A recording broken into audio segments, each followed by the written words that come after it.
लेकिन मैं दो एक बात पूछना चाहता हूं कि मैं भी और पार्टी भी, हम लोग कई दिनों से दो जो मॉडल बात किया करते थे केजरीवाल जी की, हम शिक्षा और स्वास्थ्य का मॉडल की बात करते हैं, उस पर जितने सवाल हमने इनसे खड़े किए आज तक इनका एक जवाब नहीं आया। मैं आपसे इतना भी कहना चाहता हूं, बहुत समय पहले मैंने इनकी सरकार से सवाल पूछा था कि आप अपने आप को वर्ल्ड क्लास हेल्थ कहते हो, वर्ल्ड क्लास एजुकेशन कहते हो, क्या मापदंड है? या खुद ही कोई प्राइज आपने लेके अपने आप को ही माला पहना दी? आज तक इनकी सरकार का जवाब नहीं आया और दुनिया में यह पता चला कि वर्ल्ड क्लास हेल्थ या वर्ल्ड क्लास एजुकेशन करके तो कोई मापदंड ही नहीं है, आप किसी को कुछ भी बना दो।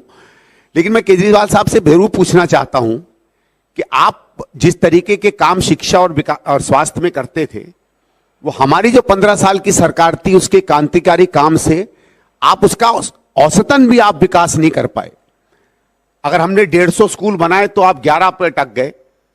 ये जो सुंदर कमरों की बात किया करते थे, मैंने बार बार वो फोटो दिखाई है कि इससे बराबर के सुंदर कमरे, सुंदर कॉरिडोर, सुंदर बाथरूम तो हम लोगों की सरकार में प्रोजेक्ट रूपांतर के अंतर बनते थे।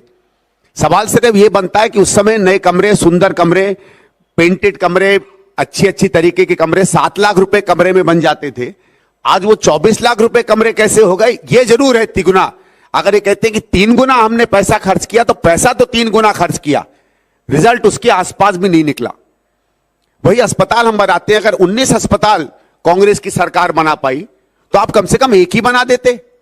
7 अस्पताल हम लोगों के समय बनने थे, जिसमें बुराड़ी भी था, जिसमें द्वारका का भी था, जिसमें इंदिरा गांधी जी के नाम का अस्पताल था, वो तक आप नहीं बना पाए। अगर कोविड के समय कम से कम ये 3-4 अस्पताल ही बन गए होते, कुछ बेड्स और अवेलेबल होते, तो और कुछ नहीं तो मुझे लगता है 2-4-5 हजार जिंदगियां ही कम से कम दिल्ली में बच गई होती। और बार बार मैंने ये कहा है कि ये जो इतनी जिंदगियां बच सकती थी, इसका सीधे सीधे जिम्मेवार कौन है? कांग्रेस ने 7 अस्पतालों की जमीनें तैयार कर दी, 3 पर काम चालू कर दिया, आप उसको 7-8 साल में बना तक नहीं पाए, बेड्स नहीं बना पाए। और जो लोग इन बिस्तरों के कारण, इन बेड्स के कारण जिनकी मृत्यु हो गई, उसका कौन जिम्मेवार है? आज तक ना केजरीवाल साहब ने यह जवाब दिया है, ना किसी ने इस तरीके के सवाल इनसे पूछे हैं।